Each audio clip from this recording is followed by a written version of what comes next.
Today, I want to share a very powerful story with all of you. One that reminds us how Akashic Records often show us the truth much before our mind is ready to accept it.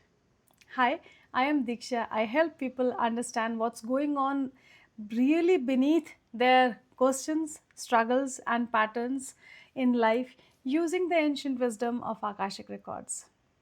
About a 6 months ago, a lady came to us and she had a question about her marriage. She was deeply connected and confused, connected to one person and confused about three people, and she wanted clarity to whom should she marry. That was her questions.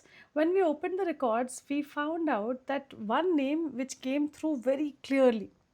It was someone she knew a long time, but only as a friend. At that time, she did not resonate well with this idea because she was already in a relationship with somebody. And this was a long relationship, like 6 years. She was in a relationship with somebody. She was feeling very strongly inclined towards him. But the marriage came out to be with a friend. The idea of marrying this friend felt little impossible to her.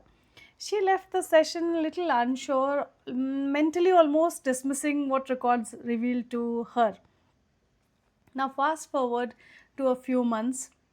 She recently came on another call with me, and the first thing she said was, when you told me that I would marry this person, I didn't believe it. I wasn't even thinking along those lines, and it was more like not possible. This is not possible. But today, as I talk to you, I am officially engaged to this person. Within a month of earlier reading, despite meeting families, moving towards marriage, her long term relationship ended. And slowly, the person revealed in the records became her partner. It was powerful reminder that sometimes the souls know long before the mind does. During our recent conversation, this session which she came for, she had another question, and this was even interesting question. She said ki she wanted to understand why she feels still feel emotionally connected to the previous partner, and why she feels little guarded with this current partner, even though she knows that this is a right match. She is they are friends for long. So but deep within there was something which was questioning this whole idea itself. So we looked deeper into the past life connections, and the record showed that she and her current partner had been married earlier. They, in that lifetime, belonged to a Rajasthani royal lineage. He appeared as a king and she was a queen.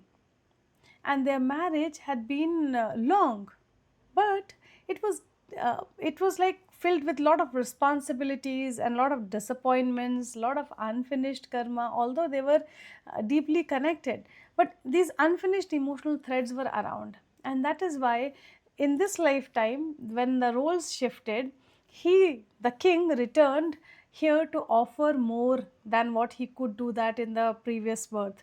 More care, more presence, more emotional investment.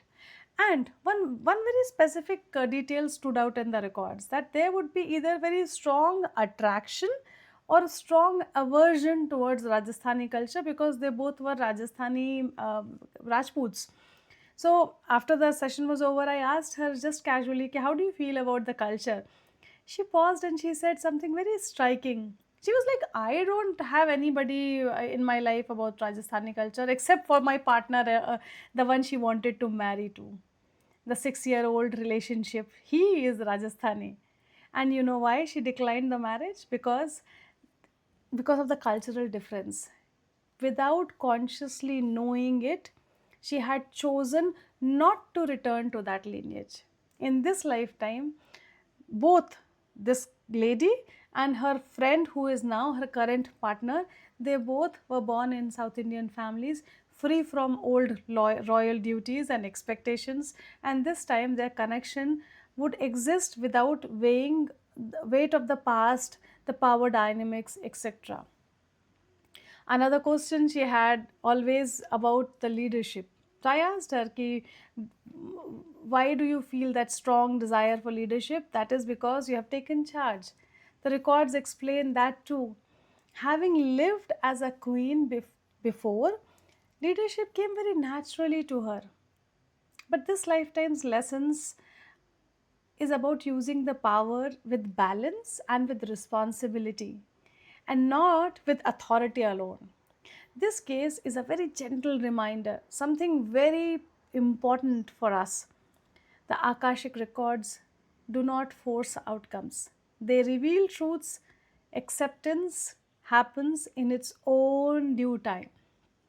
And when it does happen, life aligns naturally. Hari Om Tat Sat.